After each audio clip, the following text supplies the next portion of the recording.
Hello class 12, welcome back to knowledge A to Z. Knowledge A to জেডে তোমাদের পুনরায় সবাইকে স্বাগত জানাই। আজকের ক্লাসে আমরা হিউম্যান রিপ্রোডাকশন, মানুষের জনন চ্যাপ্টার একদম দারুণভাবে এটাকে একবার রিক্যাপ করে নেব একদম স্পিডে, এবং প্রত্যেকটা কনসেপ্ট তোমাকে বুঝিয়ে যাব, যেগুলো তোমাদের পরীক্ষায় আসতে চলেছে, যে জায়গাগুলো থেকে পরীক্ষায় প্রশ্ন আসবে সেই জায়গাগুলো একদম দারুণভাবে তোমাকে আমি পড়িয়ে দেবো। দেখো, ক্লাসে অলরেডি আমরা প্রত্যেকটা চ্যাপ্টার পড়ে নিয়েছি, প্রত্যেকটা চ্যাপ্টার আমরা অলরেডি রিভাইজ করে নিয়েছি, আমরা প্রত্যেকটা চ্যাপ্টারের কোশ্চেন করেছি, আমরা পরীক্ষা দিয়েছি। এরপরেও তোমরাকে আমি যে জায়গাগুলো মেন ফোকাস করতে হবে সেই জায়গাগুলো তোমাকে আমি পড়াবো।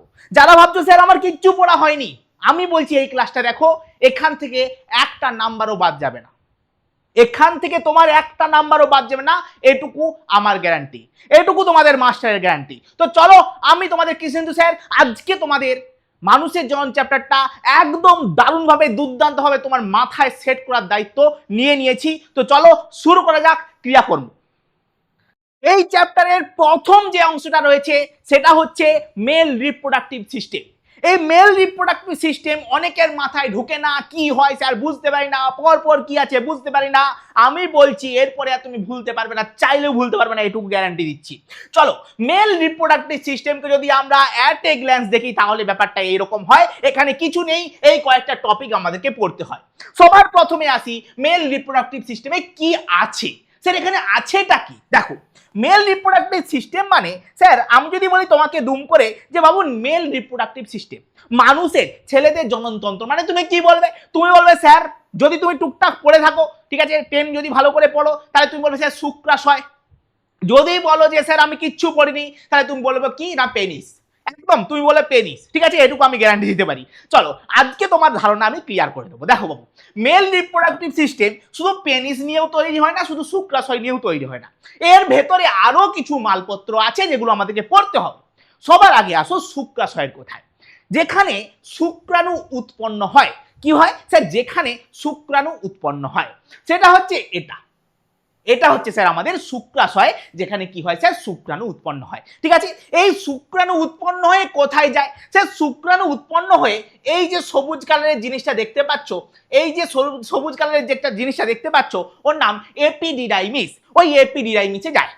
এপিডিডাইমিস থেকে কোথায় যায় স্যার? একটা নল আছে সাদা রঙের দেখতে পাচ্ছ, এই যে নলটার মধ্যে যায় এর নাম হচ্ছে ভাস ডিফারেন্স। কি নলটার নাম? Vas deferens.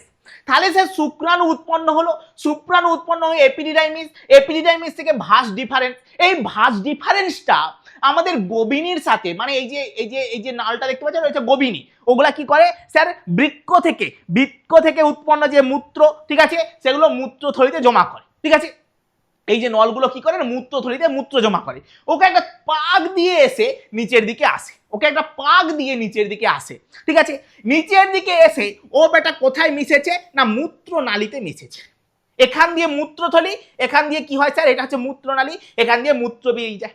ও কি করেছে স্যার? মূত্রনালীতে এসে মিশেছে। আর তোমরা জানো ছেলেদের স্যার জনননালী আর মূত্রনালী এক, ঠিক আছে। তাহলে স্যার এখান থেকে স্যার এটা এসে এখানে মিশেছে।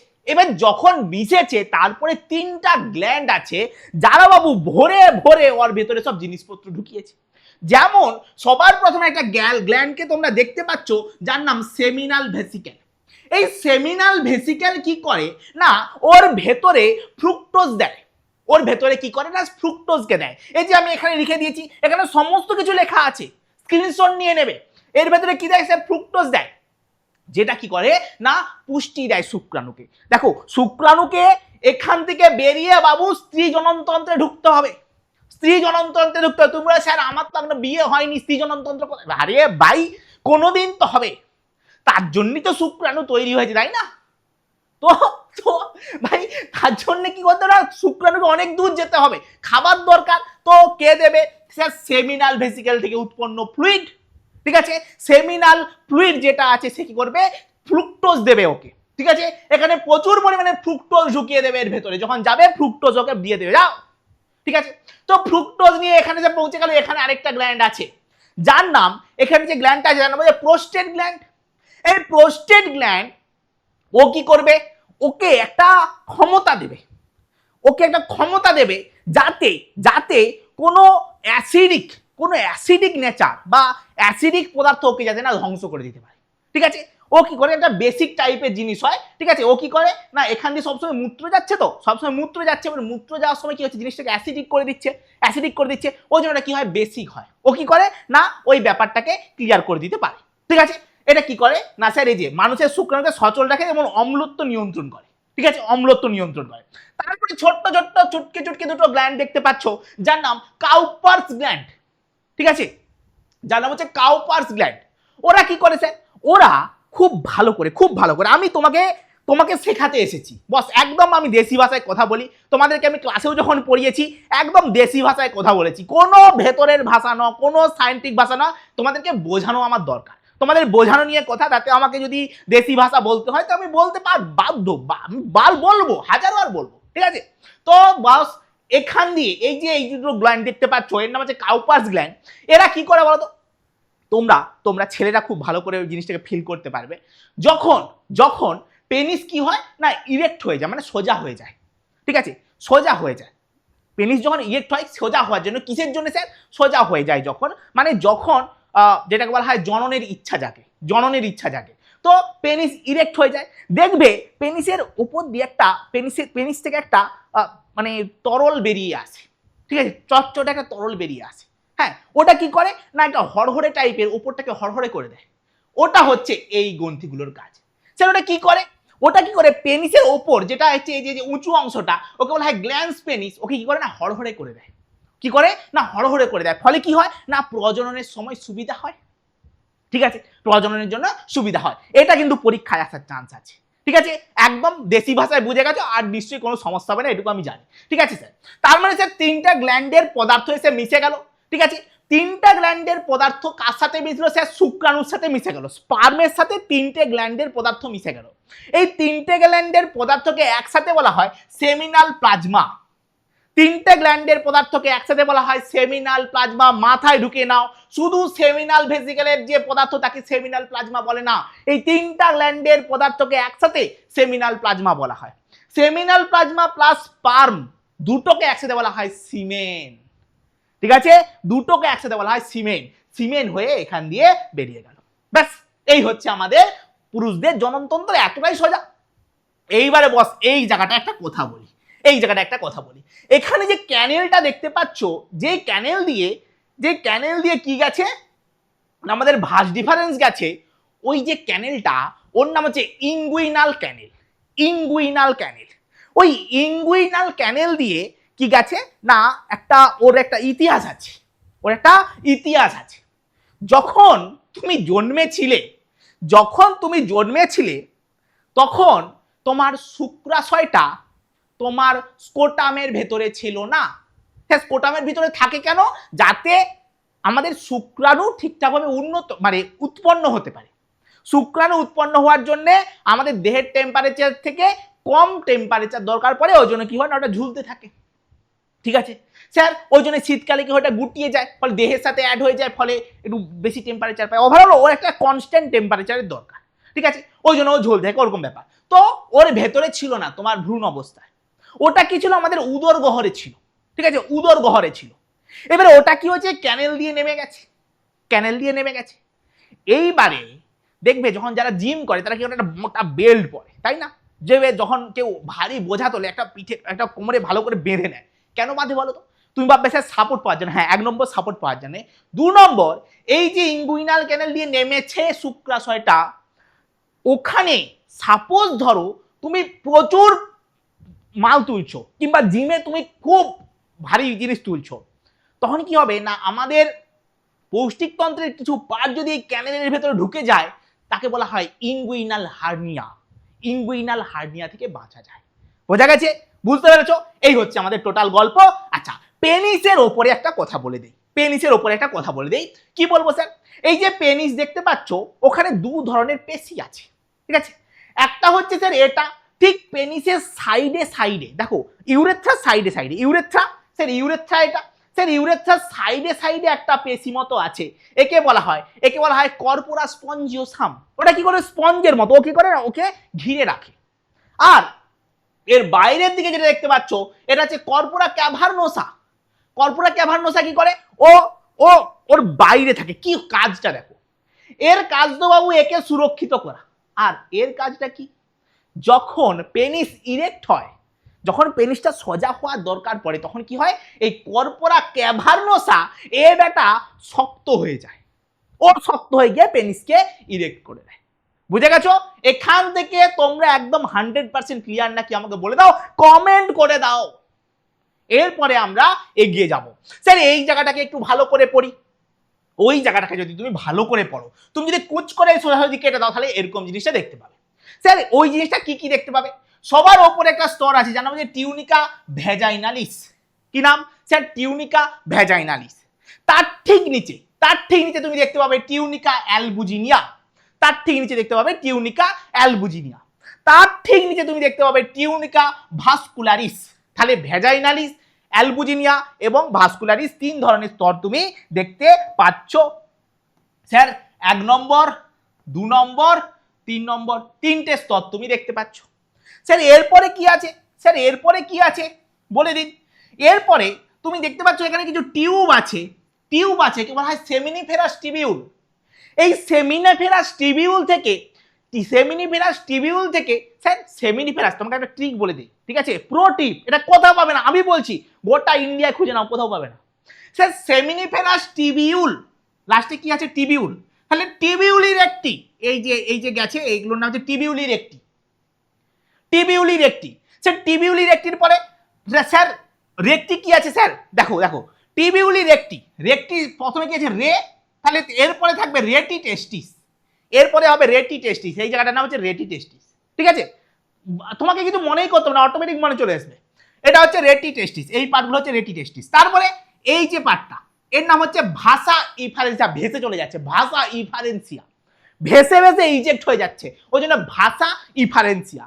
তারপরে এটার নাম তো তোমরা জানোই, এটার নাম কি এপিডিডাইমিস, এর নাম হচ্ছে এপিডিডাইমিস। তারপরে কি আছে? তারপরে আছে ভাস ডিফারেন্স, এটা হচ্ছে ভাষা ইফারেন্সিয়া, এটা হচ্ছে ভাস ডিফারেন্স, ব্যাস খতম। আচ্ছা এরপরে তুমি তো এরকম করে কাটছিলে, যদি এরকম করে কাটো, যদি শুক্রাশয়টা এরকম করে কাটো তাহলে এই জায়গাগুলো কেটে যাবে, তাহলে এরকম জিনিসটা দেখতে পাবে, স্যার এখানে কি দেখতে পাবো? স্যার এখানে গোল গোল যে নালীগুলো, ওগুলো তো গোল গোল হবে, হয়ে যাবে, তখন মুখগুলো কেটে গেছে গোল গোল। এর মধ্যে তুমি দু ধরনের সেল দেখতে পাবে। দেখো এক ধরনের সেল এই টাইপের দেখতে পাবে, ঠিক আছে? একে বলা হয় কি স্যার? Sertoli sell. এগুলোকে বলা হবে কি স্যার? Sertoli sell. এই সার্টোলি সেল কি করে? এই যে স্পার্মাটোগোনিয়া, যেগুলো হচ্ছে স্পার্ম উৎপন্ন হবে যেখান থেকে, স্পার্মের মা, ঠিক আছে, সে স্পার্মাটোগোনিয়াকে কি করে না পুষ্টি দেয় এবং স্পার্মে পরিণত হতে সাহায্য করে, যেটা আমরা ডিটেলসে পড়বো, ঠিক আছে? স্পার্ম উৎপন্ন হতে সাহায্য করে, ঠিক আছে? আর স্যার এখানে কিছু সেল দেখতে পাবো যাকে বলা হয় লেডিকের আন্তঃকোষ, যেগুলো কি করে না, যেগুলো টেস্টোস্টেরন ক্ষরণ করে। এই টেস্টোস্টেরন কি করবে? স্পার্মাটোগোনিয়াকে স্পার্মাটিডে উৎপন্ন হতে সাহায্য করবে। সার্টোলি কোষ কি করবে? এসএমএফ, স্পার্ম ম্যাচুরেশন ফ্যাক্টর, ঠিক আছে, উৎপন্ন করে, যেটা স্পার্মাটিডকে স্পার্ম উৎপন্ন হতে সাহায্য করবে। এই হচ্ছে গল্প, এই পার্টটা আমরা ঘুরে আবার পড়ব। বলো এখানে এই পেজটা তুমি 100% ক্লিয়ার হতে পেরেছো কিনা? তুমি তোমার মনকে একবার জিজ্ঞাসা করে দেখো তো তুমি পেরেছো। চলো নেক্সট হচ্ছে মানুষের জনন চ্যাপ্টারে যে স্যার স্পার্মাটোজেনেসিস ব্যাপারটা কি। স্যার স্পার্মাটোজেনেসিস কি? স্পার্মাটোজেনেসিস মানে স্পার্মাটোগোনিয়া থেকে স্পার্ম উৎপাদন। স্পার্মাটোগোনিয়া মানে স্যার স্পার্মের মা, স্পার্ম মাদার সেল থেকে স্পার্ম উৎপন্ন হওয়া ব্যাপারটাকে বলা হয় কি? স্পার্মাটোজেনেসিস, ঠিক আছে? সেটা কখন তা স্টার্ট হয়?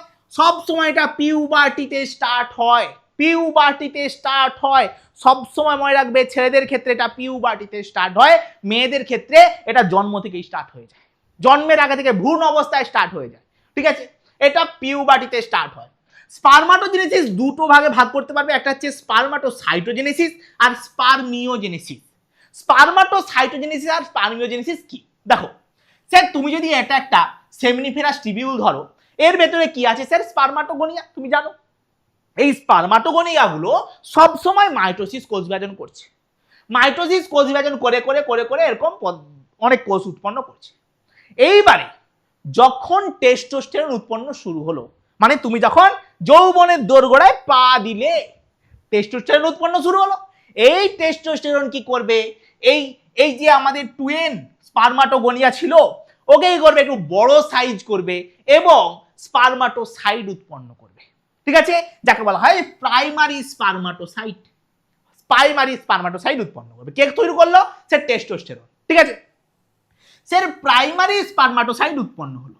স্যার এই প্রাইমারি স্পার্মাটোসাইট, এই যে প্রাইমারি স্পার্মাটোসাইট এটা কি হবে, মিওসিস 1 করবে এবং দুটো কোষ উৎপন্ন করে। ফার্স্ট মিওসিসে কি হবে স্যার, দুটো এন সংখ্যক কোষ বিশিষ্ট কোষ তৈরি, এন সংখ্যক ক্রোমোজোম বিশিষ্ট কোষ তৈরি করবে, যাকে বলা হবে সেকেন্ডারি স্পার্মাটোসাইট।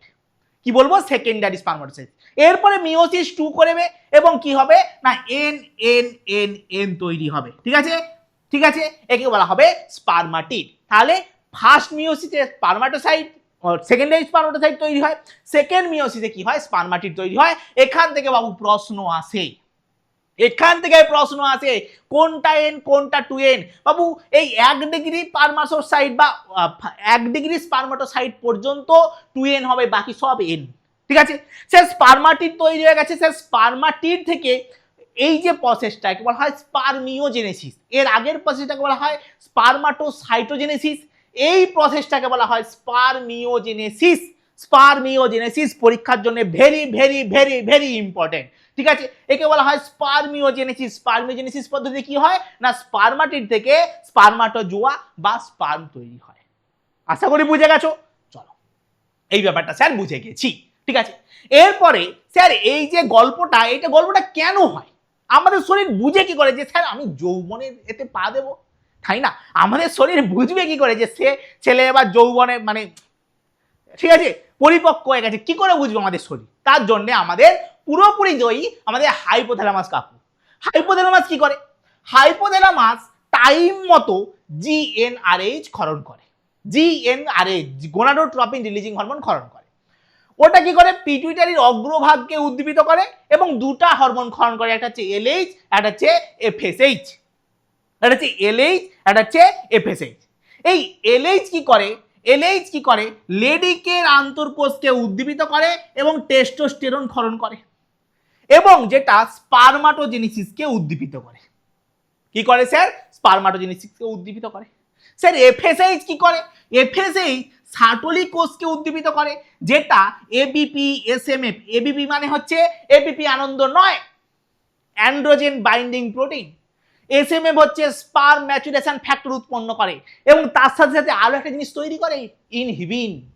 এই ইনহিবিন কি করে বস, ইনহিবিন গিয়ে এফএসএইচ কে বন্ধ করে দেয়। যখন বেশি পরিমাণ আমার সার্টোলি কোষ থেকে এই সমস্ত উৎপন্ন হয়ে যাচ্ছে, তখন দরকার নেই আর স্পার্ম ম্যাচুরেশনে, তখন কি করবে, ও অটোমেটিক এফএসএইচ কে বন্ধ করে দেবে। ঠিক আছে, এই ব্যাপারটাকে বলা হয় স্পারমিওজেনেসিস। আর এখানেও কি হবে না, টেস্টোস্টেরন যদি বেশি পরিমাণ উৎপন্ন হয়ে যায় কি হবে, ওকে এলএইচ কে বন্ধ করবে, আবার জিএনআরএইচ কে বন্ধ করে দেবে। বোঝা গেছে, অটোমেটিক বন্ধ হওয়ার প্রসেস এখানে আছে, যাকে বলা হয় ফিডব্যাক নিয়ন্ত্রণ, এখানেও রয়েছে। বুঝে গেছে? আচ্ছা, এরপর একটা স্পার্মের গল্প শুনবো। স্যার এই যে স্পার্মাটিড, এই স্পার্মাটিডে কি কি থাকে? স্যার স্পার্মাটিডটা একটা এন সংখ্যক ক্রোমোজোম বিশিষ্ট কোষ। স্যার এন সংখ্যক ক্রোমোজোম বিশিষ্ট কোষ মানে ওতে নিউক্লিয়াস আছে। তুমি বলবে হ্যাঁ স্যার, ওর ভেতরে নিউক্লিয়াস আছে। হ্যাঁ স্যার। ওর ভেতরে গলগি বডিজ আছে। Yes sir. ওর ভেতরে মাইটোকন্ড্রিয়া আছে। Yes sir. ওর ভেতরে সেন্ট্রোজোম আছে। Yes sir. স্যার যখন স্পার্ম তৈরি হয় সেখানেও কি থাকে? Yes sir. আরে মাস্টার থাকে। কোথায় থাকে? স্যার নিউক্লিয়াসটা অবস্থান করে এখানটায়, এখানে নিউক্লিয়াসটা অবস্থান করে। এর ওপরে যে এটা দেখতে পাচ্ছ যাকে বলা হয় অ্যাক্রোজোম, এখানে থাকে গলগি বডিজ। তাহলে স্যার নিউক্লিয়াস গলগি বডিজের কাজ খতম। এরপরে এই যে সেন্ট্রোজোম দেখতে পাচ্ছ, সেন্ট্রোজোম দুটো ভাগে ভাগ হয়ে যায়, একটা যে প্রক্সিমাল সেন্ট্রোজোম, একটা যে ডিস্টাল সেন্ট্রোজোম। এই ডিস্টাল সেন্ট্রোজোম থেকে দেখো একটা বেরিয়ে গেছে, একটু বলা হয় এক্সিয়াল ফিলামেন্ট তৈরি হয়। ঠিক আছে, এক্সিয়াল ফিলামেন্ট তৈরি হয়। আর এই যে মাইটোকন্ড্রিয়া দেখতে পাচ্ছ, মাইটোকন্ড্রিয়াগুলো সর্পিলাকারে অবস্থান করে। মাইটোকন্ড্রিয়া দেখতে পাচ্ছ, এই মাইটোকন্ড্রিয়া গুলো সর্পিলা আকারে অবস্থান করে, যাকে বলা হয় নেবেনকার্ন, যাকে বলা হয় নেবেনকার্ন। এই সর্পিলা আকারে অবস্থিত মাইটোকন্ড্রিয়াকে বলা হয় নেবেনকার্ন। বোঝা গেছে? এই হচ্ছে আমাদের পুরো স্পারমাটোজেনেসিস প্রক্রিয়া এবং তার স্নায়বিক তার যে রাসায়নিক নিয়ন্ত্রণ আছে সমস্ত কিছু এর এই পেজেই রয়েছে। ঠিক আছে, ঝটপট করে স্ক্রিনশট নিয়ে নেবে এবং আমরা ঝটপট করে এগিয়ে যাব। এরপরে আমরা স্ত্রীদের দেহে ঢুকে যাব। ঠিক আছে, আমরা কোথায় চলে যাব? স্ত্রী দেহে ঢুকে যাব। স্যার স্ত্রী দেহে গিয়ে সবার প্রথমে স্ত্রীদের যে জননতন্ত্র আছে, স্ত্রী জননতন্ত্র, তাকে আমরা একটুখানি পড়ে নেব। স্যার স্ত্রী জননতন্ত্র দেখতে এই টাইপের হয়, এই টাইপের হয়। স্যার এটা দেখতে এই টাইপের হয়। স্যার এখানে কি কি আছে একবার বলুন। দেখো, এই দুটোকে তোমরা চিনতে পারছো, এই দুটো হচ্ছে ডিম্বাশয়, এটা হচ্ছে ওভারি, এই দুটো হচ্ছে ওভারি। ঠিক আছে, এই যে দেখতে পাচ্ছ আঙুলের মতো প্রবর্ধক, আঙুলের মতো যে ব্যাপারগুলো দেখতে পাচ্ছ ওগুলো বলা হয় ফিমব্রি। ওগুলো দিয়ে ওভারি থেকে তৈরি হয় ওভাম।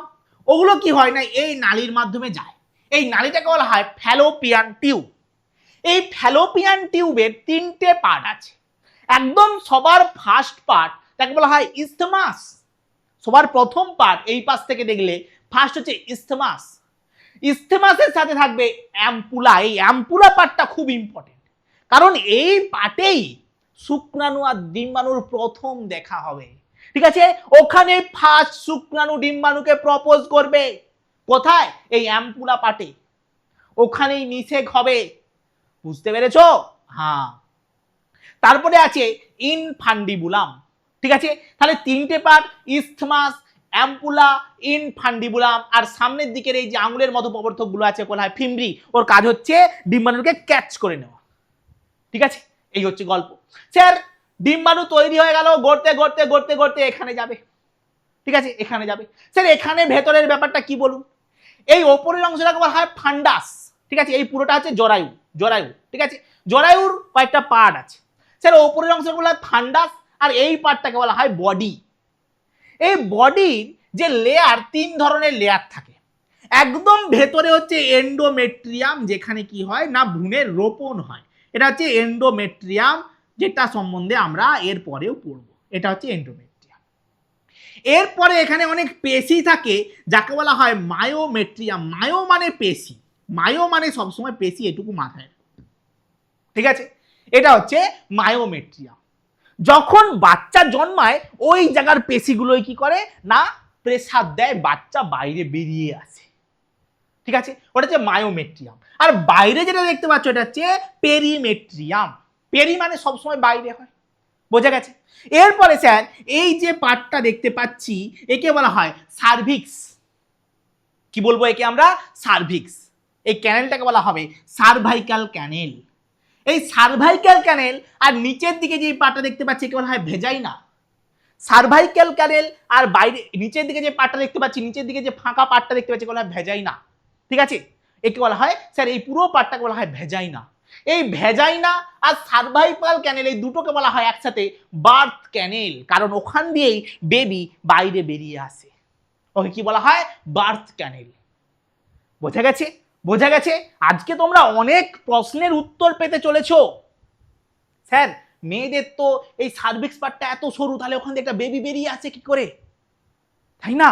অনেকের মাথায় প্রশ্ন থাকে কিন্তু কাউকে জিজ্ঞাসা করতে পারে না। সেই প্রশ্নের উত্তর পাবে। চলো, এটা আশা করি বোঝাতে পেরেছি। এরপরে এরপরে স্যার মেয়েদের এক্সটার্নাল যে জেনিটেরিয়া সেটা আমরা পড়বো। স্যার এক্সটার্নাল বাইর থেকে কি দেখা যায়? বাইর থেকে দেখতে পাওয়া যায় কি? ছেলেদের ক্ষেত্রে তো পেনিস দেখতে পাওয়া যায়, আর হচ্ছে স্কোটাম দেখতে পাওয়া যায়। মেয়েদের ক্ষেত্রে কি দেখতে পাওয়া যায়? মেয়েদের ক্ষেত্রে সবার বাইরে, বাইর থেকে তুমি এরকম ব্যাপারটা দেখতে পাবে। ঠিক আছে স্যার, এই জায়গাটা হচ্ছে মনস পিউবিস। কি নাম স্যার? মনস পিউবিস, যেটা মেদ কলাযুক্ত। এই জায়গাটা মেদ কলাযুক্ত হয় এবং এখানে কি থাকে না রোম থাকে। ওখানে কি থাকে স্যার? রোম থাকে। ঠিক আছে, মেদ কলাযুক্ত হয়, একে বলা হয় মনস পিউবিস। এর নিচে কি থাকে স্যার? দুটো দুটো কি থাকে স্যার? এরকম পার্ট থাকে। দুটো কি হয় না চামড়ার তৈরি পার্ট থাকে। ঠিক আছে, দুটো থাকে। বাইরের দিকের পার্টটাকে বলা হয় লেবিয়া মেজোরা, ভেতরের পার্টটাকে বলা হয় লেবিয়া মাইনোরা। ঠিক আছে, বাইরটাকে বলা হয় লেবিয়া মেজোরা, ভেতরটাকে বলবো লেবিয়া মাইনোরা। এই যে জিনিসটাকে বলা হয় ক্লাইটোরিস। এই ক্লাইটোরিস কি কাজে লাগে স্যার? ক্লাইটোরিস ওটাই অ্যাকচুয়াল জিনিস। ওটা কি হয়, ওটা যত ঘষা খায় মেয়েদের মধ্যে উদ্দীপনা তত বাড়ে। এটা হচ্ছে ক্লাইটোরিস। ওকে ঘিরে রাখে একটা চামড়ার আবরণ, যাকে বলা হয় প্রিপিউস। ঠিক আছে, ক্লাইটোরিসকে ঘিরে রাখে একটা জিনিস, তাকে বলা হয় প্রিপিউস। বোঝা গেল? যেমন ছেলেদের যে পেনিস আছে তার ওপরের পার্টটা একটা চামড়া দিয়ে ঘেরা থাকে, সেরকম এদেরও ওপরের পার্টটা কি হয়, চামড়া দিয়ে ঘেরা থাকে, বলা হয় প্রিপিউস। বোঝা গেছে স্যার? এই যে জায়গাটা, এটা হচ্ছে মূত্রছিদ্র। এদের মূত্রছিদ্র আর জনন ছিদ্র আলাদা। আর এই নিচের পার্টটা হচ্ছে জনন ছিদ্র বা যোনি ছিদ্র। নিচের পার্টটা হচ্ছে জনন ছিদ্র বা যোনি ছিদ্র। এই যোনি ছিদ্রের উপরে একটা হালকা পর্দা রয়েছে, যাকে বলা হয় হাইম্যান। হাইম্যান, ঠিক আছে, যাকে বলা হয় হাইম্যান। অনেকে ভাবে স্যার ওই হাইম্যানটা যদি ছিঁড়ে যায় তাহলে ওই মেয়েটা আগে কখনো সেক্স করেছে, কি ব্যাপার হয়েছে, কিন্তু না, সেরকমটা না। অনেক সময় হাইম্যান পর্দা এমনিতেও ছিঁড়ে যায়। ঠিক আছে, যদি কোনো ভারী কাজ করে, আরো অনেক অনেক অনেক ব্যাপার থাকে, তখন কি হয়, অনেক অনেক শারীরিক এতে থাকে, তাতে কি হয় না, হাইম্যান পর্দা ছিঁড়ে যেতে পারে। ঠিক আছে, এটা ওরকম কোনো ব্যাপার না। বুঝতে পারছো? এরকম কোনো ব্যাপার না। আচ্ছা, নেক্সট আসো। নেক্সট হচ্ছে আমরা দুগ্ধ গ্রন্থিতে চলে আসবো। আমরা দুগ্ধ গ্রন্থিতে চলে আসবো। তাহলে এই ব্যাপারটা বুঝতে পেরেছো পুরো? আচ্ছা, অ্যাপোক্রাইন গ্ল্যান্ড, দুগ্ধগ্রন্থি হচ্ছে এক ধরনের অ্যাপোক্রাইন গ্ল্যান্ড। এই অ্যাপোক্রাইন গ্ল্যান্ড মডিফাইড হয়ে গিয়ে দুগ্ধগ্রন্থি তৈরি করেছে। অ্যাপোক্রাইন গ্ল্যান্ড কোনটা? অ্যাপোক্রাইন গ্ল্যান্ড হচ্ছে সেই সমস্ত গ্ল্যান্ড যাদের থেকে পদার্থ নিঃসরণ হওয়ার সময় ওপরের কিছুটা অংশ, মানে গ্রন্থির কিছুটা অংশ ভেঙে চলে আসে, যাকে বলা হয় অ্যাপোক্রাইন গ্ল্যান্ড। ঠিক আছে, দুগ্ধ গ্রন্থি হচ্ছে এক ধরনের মডিফাইড অ্যাপোক্রাইন গ্ল্যান্ড। কি হয় দুগ্ধ গ্রন্থিতে, কি কি হয় দেখো, কি কি হয় দেখো, এখানে আসো, তাহলে বুঝতে পারবে ব্যাপারটা। স্যার এটা হচ্ছে এই যে ব্যাপারটা, এই যে অংশটা, স্যার এখানে কি রয়েছে স্যার? অস্থি রয়েছে। এখানে কি রয়েছে? অস্থি রয়েছে। ঠিক আছে, এগুলো হয় পেক্টোরালিস মেজর। পেক্টোরালিস মেজরের ওপরে স্যার, পেক্টোরালিস মেজরের ওপরে, সরি, এখানে অস্থি রয়েছে, অস্থির ওপরে রয়েছে পেক্টোরালিস মেজর। এই যে পেশিটা দেখতে পাচ্ছ, এর নাম হচ্ছে পেক্টোরালিস মেজর।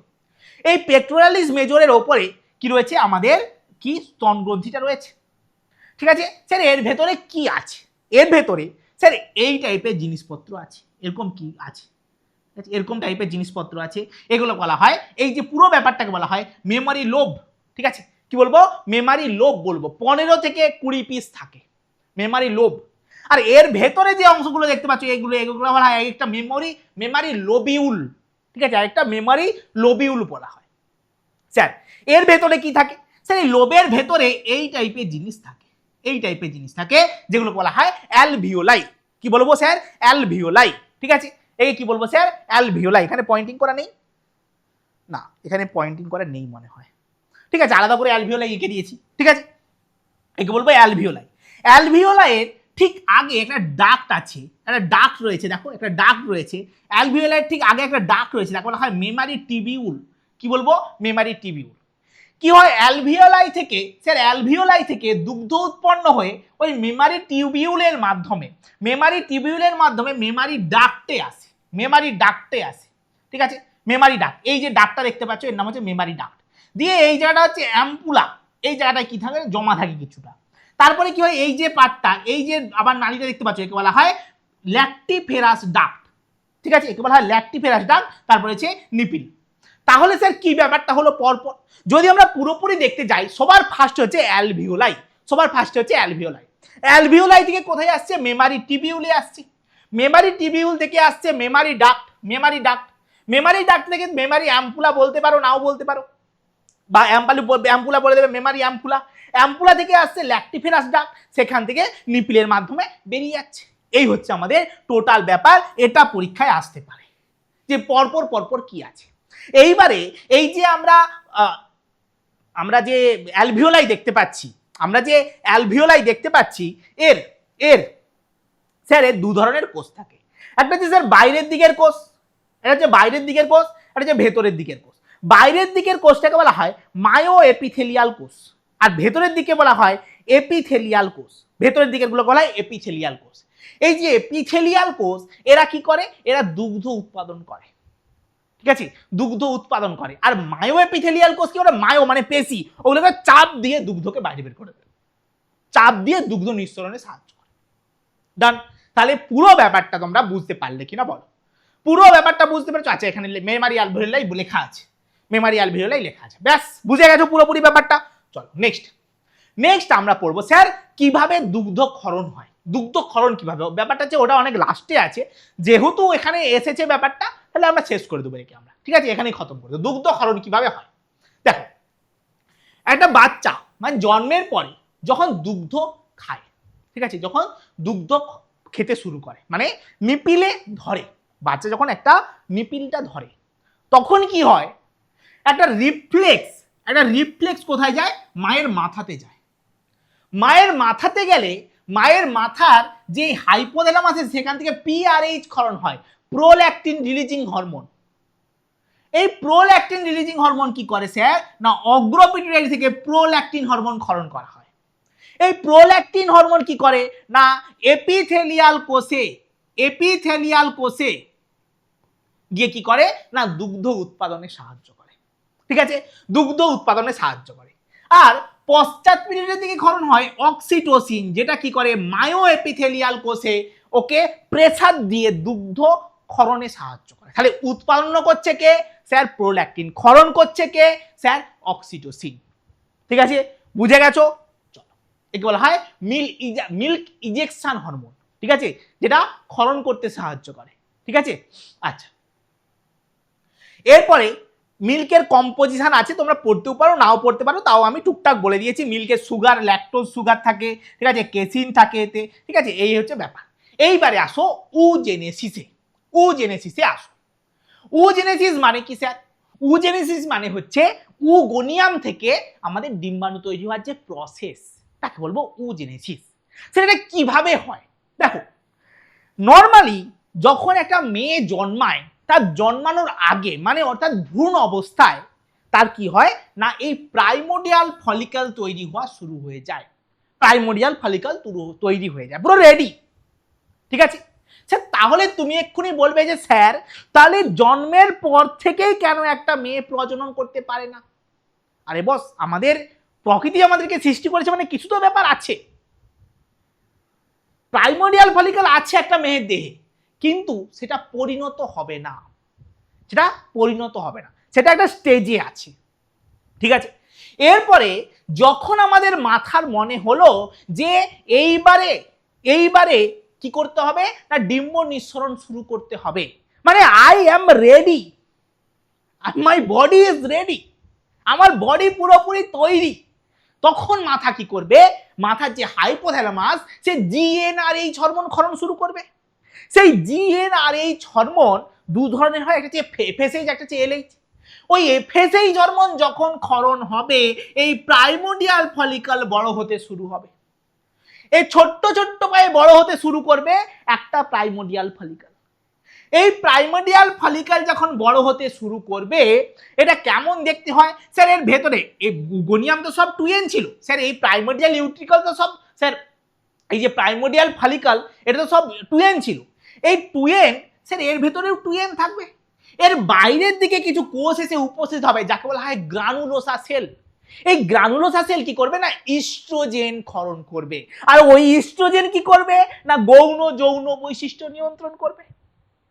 গৌণ যৌন বৈশিষ্ট্য মানে কি, ওই মেয়েটার দেহে চেঞ্জ আসবে, দেহ সুন্দর হবে, দেখতে সুন্দর হবে, সমস্ত কিছু, ঠিক আছে, যেটাকে বলা হয় যৌবন, বোঝা গেল? স্যার এটা করবে কি স্যার না, ইস্ট্রোজেন ক্ষরণ করবে। স্যার এই যে গ্রানুলোসা সেল যখন এটা আস্তে আস্তে আরেকটু বড় হবে তখন কি হবে না, এর বাইরে আরো একটা স্তর এসে উপস্থিত হবে যাকে বলা হবে থিকা। তাকে কি বলবো স্যার, থিকা বলবো। এটা হচ্ছে 2 ডিগ্রি ফলিকল। তারপরে আসবে টারসিয়ারি ফলিকল বা 3 ডিগ্রি ফলিকল। এই থিকাটা দুটো ভাগে ভাগ হয়ে যাবে, থিকা এক্সটার্না বাইরের দিকে থাকবে, ভেতরের দিকে থাকবে থিকা ইন্টারনা, এবং ভেতরে একটা গহ্বর তৈরি হবে যাকে বলা হয় অ্যান্ট্রাম, আর ভেতরে স্যার মিওসিস হয়ে গিয়ে সেকেন্ডারি উসাইট তৈরি হবে। স্যার কেমন ভাবে হবে বলবো, সেকেন্ডারি উসাইট তৈরি হবে। এরপরে কি হবে, এটা পুরোপুরি স্যার দারুণভাবে রেডি হবে কখন, যখন এই যে সেকেন্ডারি উসাইটের উপরে একটা আরেকটা স্তর এসে হাজির হবে যার নাম হচ্ছে জোনা পেলুসিডা। জোনা পেলুসিডা হচ্ছে অ্যাকচুয়াল প্যাকেজিং, ঠিক আছে। এটা হচ্ছে স্যার জোনা পেলুসিডা যখন চলে আসবে তাকে আমরা বলবো কি, তাকে বলবো একদম পারফেক্ট গ্রাফিয়ান ফলিকল, ঠিক আছে। এটা হচ্ছে সেকেন্ডারি উসাইট, এটা হচ্ছে সেকেন্ডারি উসাইট, এগুলো হচ্ছে প্রাইমারি উসাইট, এই দুটো হচ্ছে প্রাইমারি উসাইট। স্যার এই ব্যাপারটা কি একটু পরেই ক্লিয়ার হয়ে যাবে। স্যার এইবারে কি হবে না, এই ডিম্বাণু নিঃসরণ হয়ে গেল, সেটা কে করলো স্যার এলএইচ করালো। এলএইচ কি করলো না ডিম্বাণু নিঃসরণ করিয়ে দিল। ডিম্বাণু নিঃসরণের পরে এই জিনিসটা যে থাকবে একে বলা হয় কর্পাস লুটিয়াম, ঠিক আছে। কর্পাস লুটিয়াম যেটা কি করবে ইস্ট্রোজেন আর প্রজেস্টেরন ক্ষরণ করবে। স্যার এই কর্পাস লুটিয়াম যখন ধ্বংস হয়ে যায় তারপরে তৈরি হয় কর্পাস অ্যালবাইক্যান্স, ঠিক আছে। যখন কর্পাস লুটিয়াম ধ্বংস হয়ে যায় তখন সাদা রঙের তৈরি হয়, একে বলা হয় কর্পাস অ্যালবাইক্যান্স। এই হচ্ছে আমাদের টোটাল গল্প। এরপরে আসো যে ওই যে ব্যাপারটা ছিল স্যার সেকেন্ডারি উগোনিয়াম, প্রাইমারি ফলিকল, এই ব্যাপারটা কি দেখো স্যার ওখানে দুটো পার্ট আছে, একটা হচ্ছে ফলিকল মানে থলি, আর হচ্ছে ভেতরের যে আছে সেটা হচ্ছে উগোনিয়াম, ঠিক আছে। উগোনিয়াম বাইরের দিকের পার্টটা হচ্ছে থলি, ওটা হচ্ছে স্যার ওভারঅল তোমার ঘরটা কেমন আর ভেতরের লোকগুলো কেমন, ঠিক আছে। দুটো পার্ট আছে এখানে। দেখো যখন জন্ম হলো সেটা হচ্ছে উগোনিয়াম আছে, ঠিক আছে। উগোনিয়াম নরমালি মাইটোসিস করছে এবং প্রাইমারি উসাইট তৈরি হচ্ছে, ঠিক আছে, প্রাইমারি উসাইট তৈরি হচ্ছে যাকে বলা হয় প্রাইমোডিয়াল ফলিকলে প্রাইমারি উসাইট আছে। এরপরে কি হবে, যখন পিউবার্টি আসছে, জন্ম থেকে যখন পিউবার্টি আসছে তখন কি হচ্ছে দেখো স্যার, এটা কি হচ্ছে স্যার টুয়েন, এটা প্রোফেজ 1 এ অ্যারেস্ট হয়ে থাকে। কি হয় স্যার চাইল্ডহুড থেকে পিউবার্টি ওই যে পার্টটায় কি হয়, এটা প্রোফেজ 1 এই অ্যারেস্ট হয়ে থাকে, বেটা প্রোফেজ 1 এই অ্যারেস্ট হয়ে আছে, ঠিক আছে। প্রোফেজ 1 এই ও কি হয়েছে না অ্যারেস্ট হয়ে আছে, মিওসিস 1 সম্পূর্ণ হবে না, ঠিক আছে। একে বলা হয় 1 ডিগ্রি উসাইট, ও কি হয় না প্রোফেজ 1 এই ও অ্যারেস্ট হয়ে আছে। এরপরে যখন পিউবার্টি এলো মানে স্যার যখন সময় এলো তখন কি হবে স্যার, এটা একটা মিওসিস করবে, মিওসিস 1 কমপ্লিট করে একটা পোলার বডি তৈরি করবে, একটা হচ্ছে আমাদের উসাইট তৈরি করবে, সেকেন্ডারি উসাইট। স্যার কেন পোলার বডি তৈরি হলো, কারণ স্যার একটা ডিম্বাণু থেকে বা একটা আমাদের উগোনিয়া থেকে একটাই ডিম্বাণু তৈরি করতে হবে, তার জন্য স্যার প্রথমে যে মিওসিস হয়ে তো দুটো কোষ হইবে, স্যার একটা কোষকে আমাদেরকে ধ্বংস করে দিতে হবে, ওকে বলবো পোলার বডি, দিয়ে একটা আমাদের সেকেন্ডারি উসাইট তৈরি হয়ে গেল। তারপরে স্যার সেকেন্ডারি উসাইট যেটা তৈরি হলো ওটাই কিন্তু ডিম্বাণুর ভেতরে থাকে, কমপ্লিট হয় না মিওসিস কমপ্লিট হয় না, ঠিক আছে। এই সেকেন্ডারি উসাইটেও রয়ে যায়, ঠিক আছে। তার মানে sir primary follicle 1 degree follicle FSH পেলো স্যার 2 ডিগ্রি ফলিকলে পরিণত হয়ে গেল, ঠিক আছে। এফএসএইচ কখন পেলো স্যার পিউবার্টির সময়, এটা হচ্ছে 2 ডিগ্রি ফলিকল, ঠিক আছে। স্যার 2 ডিগ্রি ফলিকল তৈরি হলো, স্যার এফএসএইচ পেলো, 3 ডিগ্রি ফলিকল তৈরি হলো, তারপরে গ্রাফিয়ান ফলিকল তৈরি হয়ে গেল, ঠিক আছে। এরপরে স্যার যখন স্পার্ম আর ওভাম কাছাকাছি আসবে তখন এ আবার মিওসিস করে আরেকটা পোলার বডি তৈরি করবে এবং আরেকটা ওভাম তৈরি করবে। এই হচ্ছে গল্প, একদম সুন্দর করে লেখা আছে, পুরো দারুণভাবে রিপ্রেজেন্ট করা আছে এবং তোমরা আশা করছি বুঝতে পেরেছো, ঠিক আছে। চলো নেক্সট। স্যার এখান থেকে প্রশ্ন আসে স্যার এই যে উজেনেসিস যেটা সেটা স্টার্ট কখন হয় স্যার এমব্রায়ো লাইফ, ঠিক আছে, যখন এমব্রায়ো ভ্রূণ অবস্থায়। মিওসিস 1 স্টার্ট কখন হয় স্যার, মিওসিস 1 স্টার্ট হলে কি হয় প্রাইমারি উসাইট তৈরি হয়, ঠিক আছে। মিওসিস 1 স্টার্ট হয় primary oocyte. In embryonic life 1 degree oocyte arrested on meiosis 1, ঠিক আছে। মিওসিস 1 প্রোফেজ 1 এ অ্যারেস্ট হয়ে থাকে, ঠিক আছে। মিওসিস 1 কমপ্লিট কখন হয়, যখন পিউবার্টি আসে তখন মিওসিস 1 কমপ্লিট হয়। সেকেন্ডারি উসাইট কি হয় স্যার, মিওসিস 2 স্টার্ট হয়। সেকেন্ডারি উসাইট মানে মিওসিস 2 স্টার্ট হয়ে গেছে, একটা পার্ট হয়েছে, ঠিক আছে। মিওসিস 2 স্টার্ট হয়েছে সেকেন্ডারি উসাইটে। সেকেন্ডারি উসাইড অ্যারেস্ট হয় কখন স্যার? মেটাফেজ ওয়ানে, মেটাফেজ ওয়ানেও অ্যারেস্ট হয়ে থাকে। তারপরে যখন পুরোপুরি কমপ্লিট হয়, যখন স্পার্ম এর সাথে কাছাকাছি আসে। এই হচ্ছে টোটাল ব্যাপার, এখান থেকে প্রশ্ন হয়। ঠিক আছে, এরপরে আসো মেনস্ট্রুয়াল সাইকেল, যেখান থেকে প্রশ্ন আসবেই। দেখো মেনস্ট্রুয়াল সাইকেলের স্যার শুরু হয় কখন? প্রথম মেনস্ট্রুয়াল সাইকেলকে বলা হয় কি স্যার? মেনার্কি। এবং যখন শেষ হয় তাকে বলা হবে মেনুপজ। তাকে বলবো স্যার মেনুপজ। ঠিক আছে স্যার, মেনস্ট্রুয়াল সাইকেলের কয়েকটা ফেজ আছে। সবার ফার্স্ট ফেজ হচ্ছে রজস্রাব দশা বা মেনস্ট্রুয়াল ফেজ। এখানে কি হয়? 1 থেকে 5 দিন। এখানে কি হয় দেখো, এটা হচ্ছে ব্লিডিং ফেজ। কি ব্যাপারটা হয়? কর্পাস লুটিয়াম ধ্বংস হয়ে যায়, ফলে প্রোজেস্টেরন ইস্ট্রোজেন তৈরি হয় না।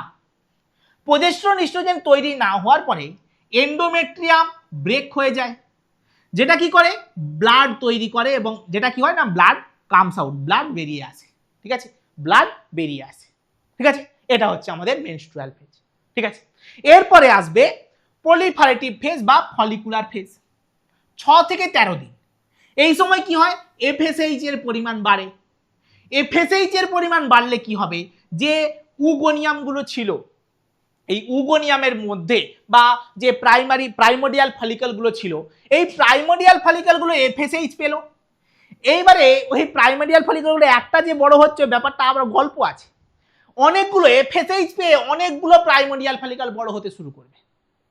এর মধ্যে যে সব থেকে বেশি বড় হবে, এটা হচ্ছে ডোমিনেন্ট ফলিকল। ও কি করবে বলতো? ও দুটো কাজ করবে। এক, ইস্ট্রোজেন ক্ষরণ করবে, একটা হচ্ছে ইনহিবিন ক্ষরণ করবে। ইনহিবিন গিয়ে কি করবে? এফএসএইচ কে বন্ধ করে দেবে। ফলে কি হবে? বাকি যে ফলিকলগুলো তৈরি হচ্ছিল ওরা ধ্বংস হয়ে যাবে। ঠিক আছে, ইস্ট্রোজেন কি করছে? এন্ডোমেট্রিয়ামকে মোটা করবে এবং রক্তবাহ বৃদ্ধি করবে।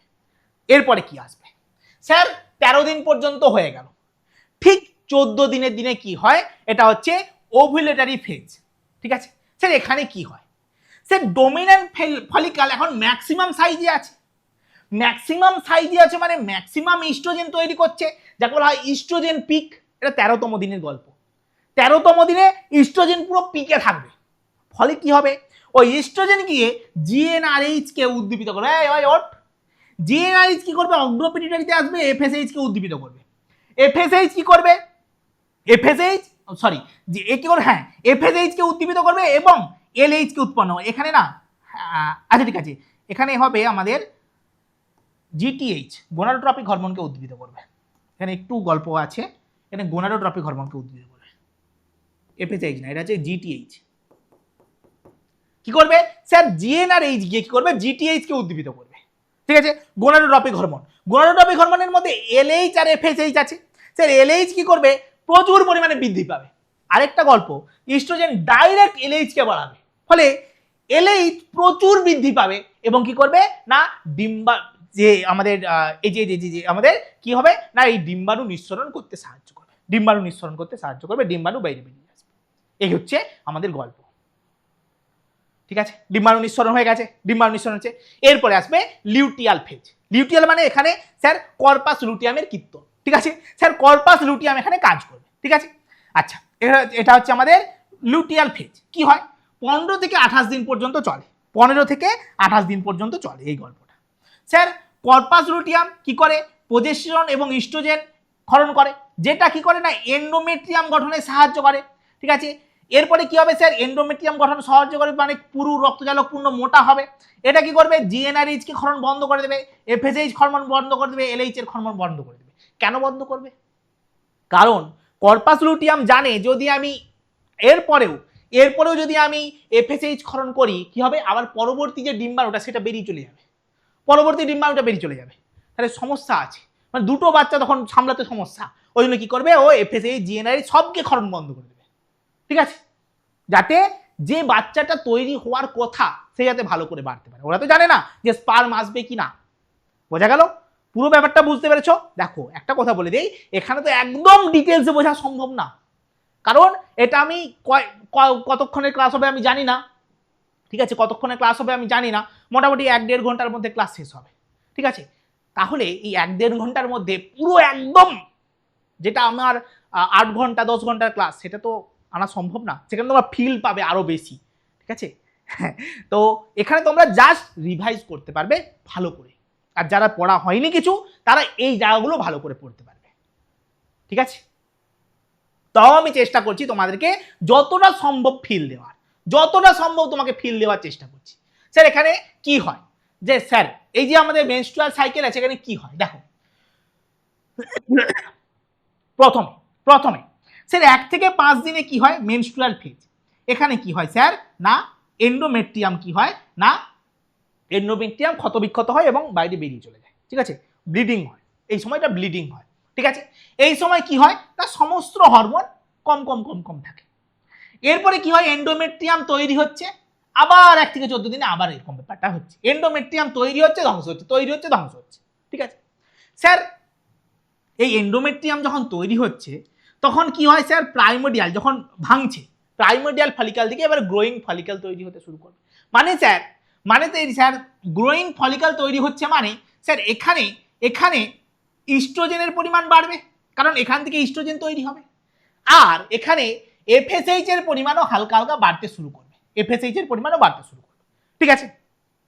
এফএসএইচ বাড়ছে, গ্রোয়িং ফলিকাল তৈরি হচ্ছে, বড় হচ্ছে বড় হচ্ছে, যখন একদম একদম এই জায়গাটা খুব পরে 14 দিনের দিনে, 14 দিনের দিনে কি হয় ঠিক 13 দিনের দিনে, দেখো 13 দিনের দিনে আমাদের ইস্ট্রোজেন একদম পিকে চলে গেছে, এটা হচ্ছে 13 দিন। আর 14 দিনের দিনে এই ইস্ট্রোজেন কি করবে এলএইচ কে প্রচুর পরিমাণে বাড়াবে এবং এলএইচ সার্জ হয়ে যাবে, এবং তারপরে কি হবে না ওভ্যুলেশন ঘটে যাবে। 14 দিনে ওভ্যুলেশন ঘটে গেল, এলএইচ সার্জ হওয়ার মানে ওভ্যুলেশন ঘটে গেল। এলএইচ কি করে না ওভ্যুলেশন করতে সাহায্য করে, মানে ওভাম বেরিয়ে চলে গেল। এরপরে কি হবে স্যার এরপরে স্যার এই এটা বেরিয়ে চলে গেল, তো এই যে থলিটা পড়ে আছে এই কি করবে না প্রোজেস্টেরন ক্ষরণ করবে, প্রোজেস্টেরন উৎপন্ন হবে এবং ইস্ট্রোজেন হালকা হালকা উৎপন্ন হবে, প্রোজেস্টেরনটা বেশি উৎপন্ন হবে।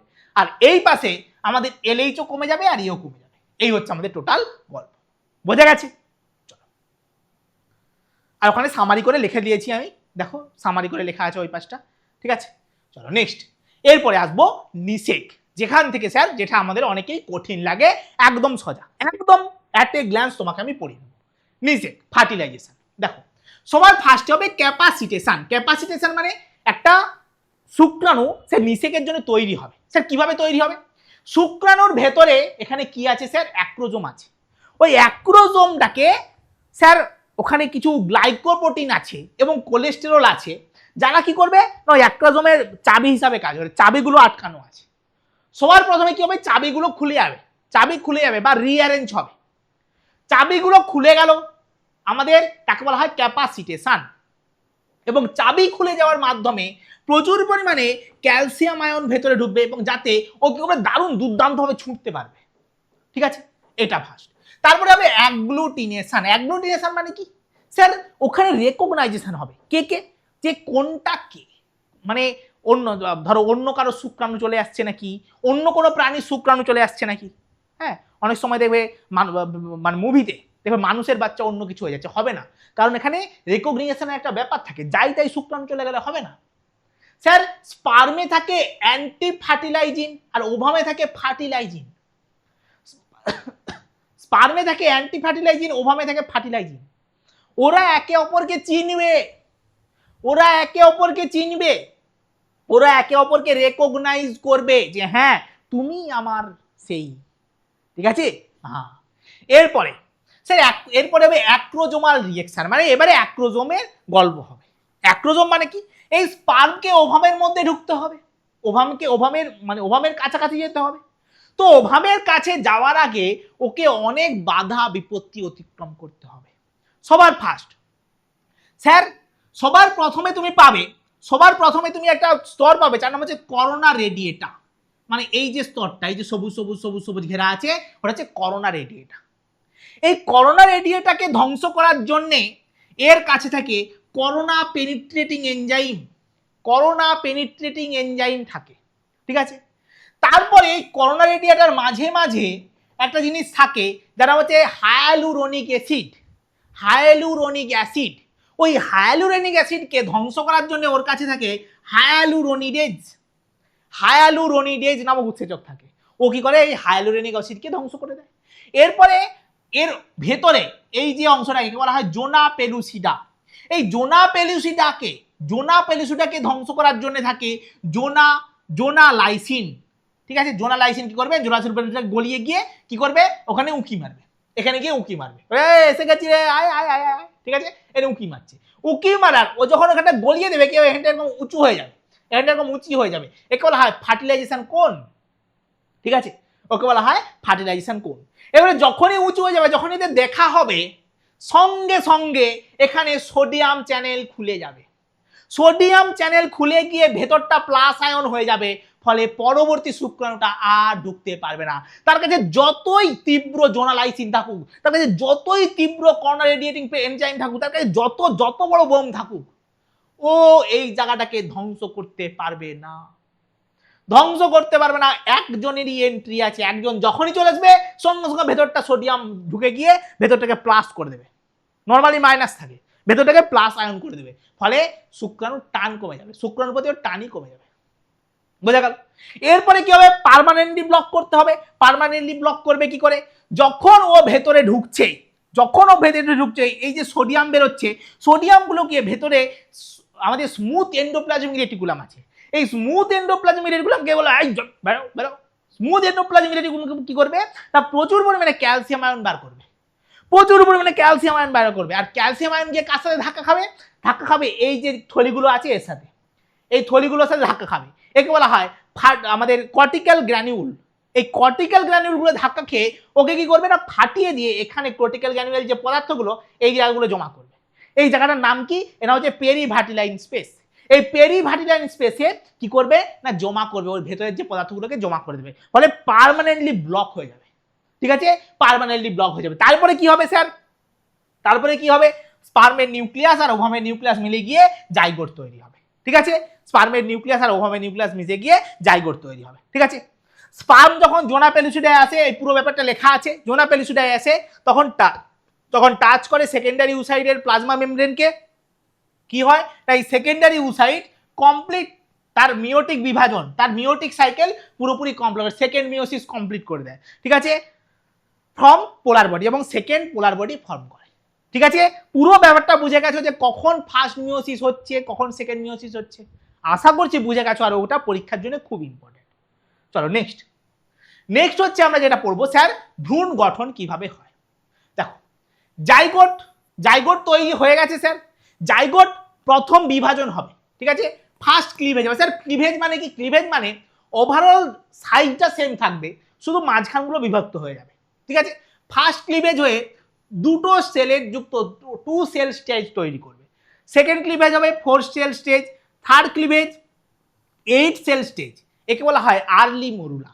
এরপরে আবার একবার বিভাজন হবে, 16টা সেল যুক্ত একটা স্টেজ তৈরি করবে, যাকে বলা হবে লেট মরুলা। তার মানে জাইগোট থেকে মরুলা তৈরি হয়ে গেছে। মরুলার পরে কি হবে স্যার, মরুলা 8 থেকে 16টা সেল যুক্ত হয়। আর্লি মরুলা হচ্ছে আমাদের ফ্যালোপিয়ান টিউবে থাকে, আর লেট মরুলা কি হয়, জরায়ুর মধ্যে প্রবেশ করে যায়। এই যে আর্লি মরুলা, এটা হচ্ছে লেট মরুলা, জরায়ুর মধ্যে প্রবেশ করে গেছে। জরায়ুর মধ্যে গিয়ে কি হবে না, ব্লাস্টুলা তৈরি করবে। ঠিক আছে, ব্লাস্টুলা তৈরি করবে, যেটা 32টা সেল যুক্ত হবে। ব্লাস্টুলা কি হবে না স্যার, 32টা সেল যুক্ত হবে। ঠিক আছে, এই ব্লাস্টুলা এইরকম দেখতে হয়, ব্লাস্টুলা এরকম দেখতে হয়। এর বাইরের দিকে স্যার জোনা পেলুসিডা আছে, ইয়েস স্যার, বাইরের দিকে জোনা পেলুসিডা আছে, ইয়েস স্যার, বাইরের দিকে আছে জোনা পেলুসিডা। ঠিক আছে, বাইরের দিকে জোনা পেলুসিডা আছে এখনো পর্যন্ত। এইবারে স্যার বাইরের দিকে কি আছে, জোনা পেলুসিডা। ভেতরের দিকে যে সেলগুলো আছে এগুলো হয় ইনার সেল মাস। কি বলা হবে স্যার, ইনার সেল মাস, যেগুলো সম্পূর্ণ ভ্রূণ গঠন করবে। এই ইনার সেল মাস থেকে যদি একটা সেল বাইরে বেরিয়ে চলে আসে, ভুল করে যদি একটা সেল বাইরে বেরিয়ে চলে আসে না, ওখান থেকে আবার একটা বাচ্চা তৈরি হয়ে যাবে। ঠিক আছে, তখন হয়ে যাবে মনোজাইগোটিক টুইন। একটাই জাইগোট ছিল তো, সেখান থেকেই তৈরি হবে মনোজাইগোটিক টুইন, একদম সেম টু সেম হবে, কপি হবে পুরো, কারণ একই তো সেল, বুঝতে পেরেছো? হ্যাঁ, একে বলা হয় টোটিপোটেন্ট সেল। ঠিক আছে স্যার, এটা হচ্ছে জোনা পেলুসিডা। এর ভেতরে যেটা থাকে এটা হচ্ছে ট্রোফোব্লাস্ট। এই ট্রোফোব্লাস্ট কি হয় না, এইচসিজি ক্ষরণ করে। ঠিক আছে, যা এলএইচ এর ন্যায় কাজ করে। ঠিক আছে, আচ্ছা, এখান থেকে উৎসেচক ক্ষরণ হয়, উৎসেচক ক্ষরণ হয়ে এই যে ট্রোফোব্লাস্ট থেকে উৎসেচক ক্ষরণ হবে, দিয়ে কি করবে না, জোনা পেলুসিডাকে রিমুভ করে দেবে, ওর বাইরের দিকে যে কভারটাকে রিমুভ করে দেবে। ঠিক আছে, বাইরের দিকে কাভার রিমুভ যতক্ষণ না করবে ততক্ষণ পর্যন্ত রুমের আমাদের যে ভ্রূণের যে পথিত হওয়ার ব্যাপারটা, ইমপ্লান্টেশন ততক্ষণ পর্যন্ত ঘটবে না। বাইরের কভারটা রিমুভ করে দিয়ে এরকম ব্যাপারটা হয়ে যাবে, একে বলা হবে ব্লাস্টোসিস্ট, একে বলবো ব্লাস্টোসিস্ট। ঠিক আছে, এই যে ব্লাস্টোসিস্ট, এখান থেকে যদি কোনো জিনিস বেরিয়ে যায়, বললাম সেরকম মনোজাইগোটিক টুইন হবে, এটা হচ্ছে ব্লাস্টোসিস্ট। বোঝা গেছে? পুরো ব্যাপারটা বুঝতে পেরেছো? এই যে সেকেন্ডারি ওসাইট স্পার্ম আর ওভামের মিলন হলো, zygote 2 cell 4 cell 8 cell, sir 16 cell যখনই হচ্ছে তখনই অলরেডি আমাদের জরায়ুর ভেতরে প্রবেশ করে যাচ্ছে। ঠিক আছে, তারপরে ব্লাস্টুলা তৈরি হবে, স্যার বাইরের দিকে যে জোনা পেলুসিটা রিমুভ হয়ে গেল, স্যার জোনা পেলুসিটা রিমুভ হয়ে গিয়ে তৈরি হয়ে গেছে স্যার ব্লাস্টোসিস্ট। ঠিক আছে, ব্লাস্টোসিস্ট। এবারে ইমপ্লান্টেশন ঘটবে, এরপরে স্যার কি হবে? স্যার ইমপ্লান্টেশন ঘটবে। স্যার কিভাবে ঘটবে? ব্লাস্টোসিস্ট যখন এন্ডোমেট্রিয়ামে প্ল্যান্ট হয়ে যায় তাকে বলা হবে ইমপ্লান্টেশন। দেখো, ব্লাস্টোসিস্টের স্যার দুটো পার্ট থাকে স্যার, একটা যে ইনার সেল মাস আর ট্রোফোব্লাস্ট। এগুলো হচ্ছে ইনার সেল মাস, আর বাইরের দিকে পার্টটা বলা হচ্ছে ট্রোফোব্লাস্ট। ঠিক আছে স্যার, এই ইনার সেল মাস দুটো স্তরে ভাগ হয়, একটা হচ্ছে এপিব্লাস্ট, একটা হচ্ছে হাইপোব্লাস্ট। ঠিক আছে, ইনার সেল মাস স্যার দুটো স্তরে ভাগ হয়, একটা হচ্ছে এপিব্লাস্ট, একটা হচ্ছে হাইপোব্লাস্ট। ঠিক আছে, এই এপিব্লাস্ট ভ্রূণের 3টে স্তর গঠন করে আর অ্যামনিওটিক থলি গঠন করে, এটা হচ্ছে এপিব্লাস্ট। এই যে অ্যামনিওটিক থলি এটা, ঠিক আছে, অ্যামনিওটিক থলি গঠন করে। স্যার হাইপোব্লাস্ট হচ্ছে কুসুম থলি গঠন করে, এটা হচ্ছে কুসুম থলি। স্যার কুসুম থলি কি আমাদের আছে? আমাদের ওটা অতটাও অ্যাক্টিভ না। মুরগির ক্ষেত্রে যে কুসুমটা দেখতে পাও সেটা হচ্ছে হাইপোব্লাস্ট। ঠিক আছে, সেটা হচ্ছে হাইপোব্লাস্ট গঠন করে। স্যার ট্রোফোব্লাস্ট দুটো ভাগে ভাগ করবো, একটা হচ্ছে সাইটোট্রোফোব্লাস্ট, একটা হচ্ছে সিনসাইটোট্রোফোব্লাস্ট। সাইটোট্রোফোব্লাস্টটা কি? স্যার সাইটোট্রোফোব্লাস্ট ইমপ্লান্টেশনে সাহায্য করে। এখানে নিচের দিকে যে একটা স্তর দেখতে পাচ্ছ এটা হচ্ছে সাইটোট্রোফোব্লাস্ট, ফার্স্ট স্তরটা হচ্ছে সাইটোট্রোফোব্লাস্ট। সেখান থেকে তৈরি হয় স্যার সিনসাইটোট্রোফোব্লাস্ট, যেটা ভেতর দিকে ঢুকে ঢুকে ঢুকে ঢুকে কি করবে না, একে প্ল্যান্ট করতে সাহায্য করবে, ইমপ্লান্টেশনে সাহায্য করবে। ঠিক আছে, একদম সেই এর মতো কি বলে গাছের শিকড়ের মতো, ঠিক আছে, মূলের মতো ছড়িয়ে যাবে। ঠিক আছে, এটা হচ্ছে সিনসাইটোট্রোফোব্লাস্ট। ওকে, এরপরে আসো প্লাসেন্টা। প্লাসেন্টা বলো এখান পর্যন্ত কি বুঝতে পারছো? আমাকে একবার সবাই ঝটপট করে জানাও কমেন্ট বক্সে যে স্যার এখান পর্যন্ত কি বোঝা যাচ্ছে, এখান পর্যন্ত কি বোঝা গেল, দারুণভাবে কি ক্লিয়ার হয়েছে? আর যারা এখনো পর্যন্ত লাইক করনি ঝটপট করে করো, যারা সাবস্ক্রাইব করনি এখনো পর্যন্ত করে নাও। ঠিক আছে, চলো নেক্সট। স্যার প্লাসেন্টা জিনিসটা কি? স্যার হিউম্যানের প্লাসেন্টাকে বলা হয় হিমোকোরিওনিক প্লাসেন্টা।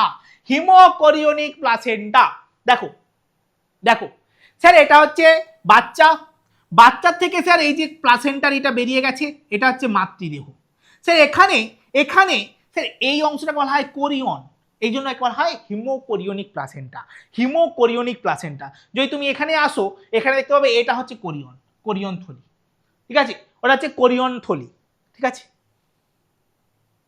আচ্ছা স্যার এটা হচ্ছে হিমোকোরিওনিক, এটা হচ্ছে কোরিয়ন পার্ট আছে, বলা হয় হিমোকোরিওনিক প্লাসেন্টা। স্যার এটা হচ্ছে অ্যামলিক্যাল কর্ড, এই যে পুরো ব্যাপারটা হচ্ছে অ্যামলিক্যাল কর্ড, এখানে যে কর্ডটা হচ্ছে পুরোটা হচ্ছে অ্যামলিক্যাল কর্ড। এই অ্যামলিক্যাল কর্ডের মধ্যে আছে অ্যামলিক্যাল শিরা এবং অ্যামলিক্যাল ধমনী। স্যার কি ব্যাপারটা? স্যার এই যে মাঝখানে দেখতে পাচ্ছ সবুজ রঙের, এটা হচ্ছে অ্যামলিক্যাল শিরা। এই শিরার মাধ্যমে কি হয়? স্যার এই যে মাঝখানটা দেখতে পাচ্ছি বলা হয় অ্যামলিক্যাল শিরা। এর মাধ্যমে বিশুদ্ধ রক্ত বাচ্চার দেহে যায়, বিশুদ্ধ রক্ত পরিবহন করে অ্যামলিক্যাল শিরা, ফুসফুসীয় শিরার মতো। ঠিক আছে, আর ওপরে আর নিচে দেখতে পাচ্ছ অ্যামলিক্যাল ধমনী, যেগুলো দূষিত রক্ত বহন করে। ঠিক আছে, যেটা হচ্ছে বাচ্চার দেহ থেকে দূষিত রক্ত মায়ের দেহে যায়, এই হচ্ছে ব্যাপার। ঠিক আছে, আচ্ছা কি কি কোথা থেকে যায়? স্যার পুষ্টি দ্রব্য মায়ের থেকে বাচ্চার দেহে যায়, O2 মায়ের থেকে বাচ্চার দেহে যায়, অ্যান্টিবডি মায়ের থেকে বাচ্চার দেহে যায়, হরমোন মায়ের থেকে বাচ্চার দেহে যায়, কিন্তু CO2 বিপাকীয় পদার্থ এরা বাচ্চা থেকে মায়ের দেহে যায়। ঠিক আছে, এই প্লাসেন্টার কাজ কি? হরমোন ক্ষরণ করে। কি কি hormone? Oestrogen, progesterone, HCG, human placental lactogen, ঠিক আছে, যেটা দুগ্ধগ্রন্থির বৃদ্ধিতে সাহায্য করে, আর রিল্যাক্সিন। ঠিক আছে, এই সমস্ত হরমোন এরা ক্ষরণ করে।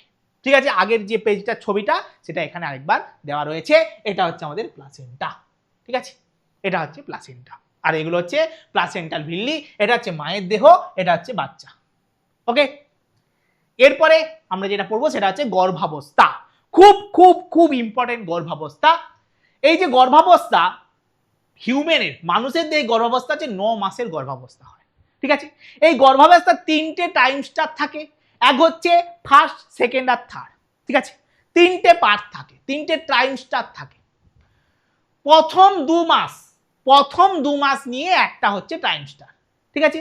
প্রথম 2 মাস নিয়ে একটা টাইম স্টার। ফার্স্ট মাসে কি হয়?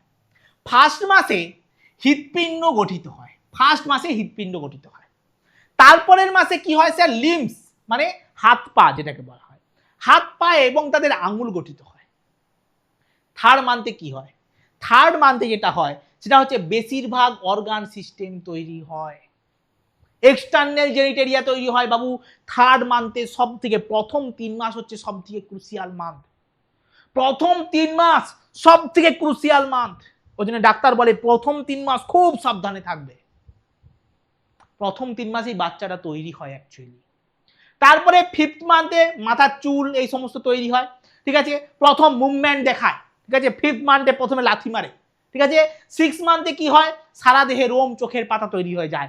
আর থার্ড যে টাইম স্টারটা রয়েছে এটা শুধুমাত্র গ্রোথ হয় আর কিচ্ছু না, মানে 6 মাস পর্যন্ত রেডি পুরো, এরপরে শুধু গ্রোথ হয় আমাদের 3 মাস, 6 3 9, বোঝা গেল।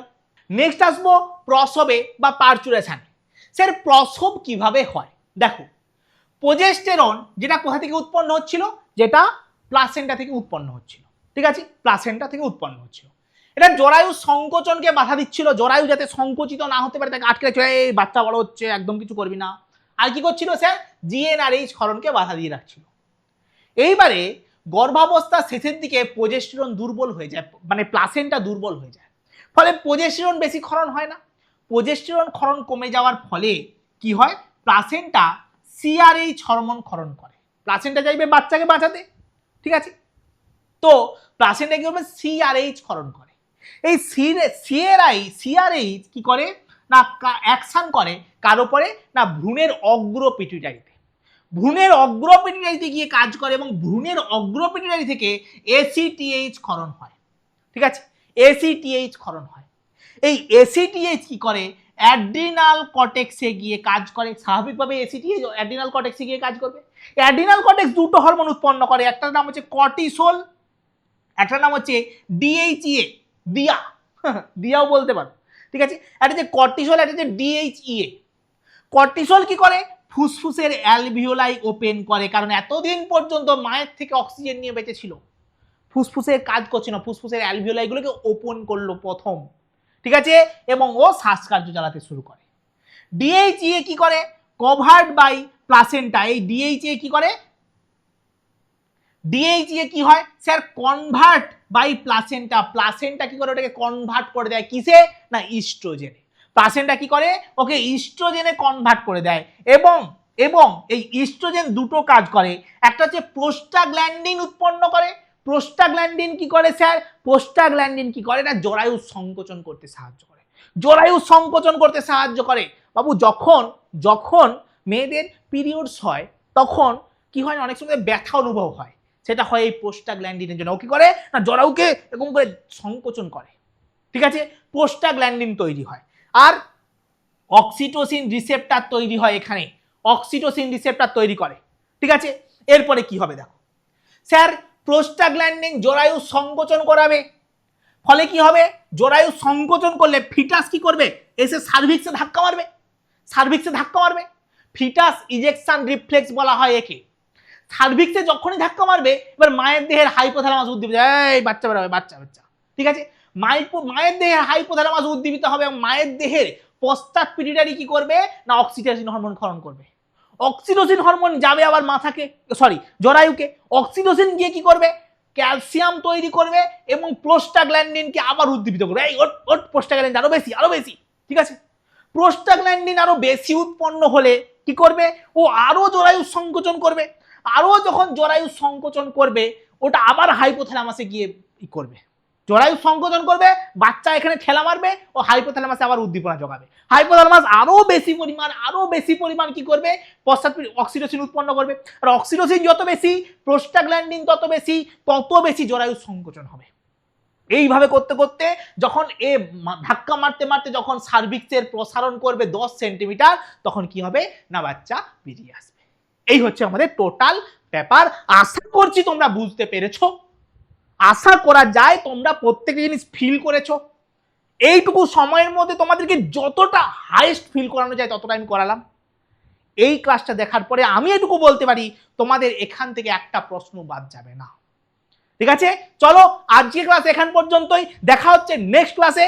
আর দারুণভাবে পড়ো, একদম খতরনাক ভাবে পড়ো, একদম কাঁপিয়ে দাও সবকিছু। ঠিক আছে, উচ্চ মাধ্যমিকে ভাই ভালো রেজাল্ট করতে হবে, হবে একদম হবেই।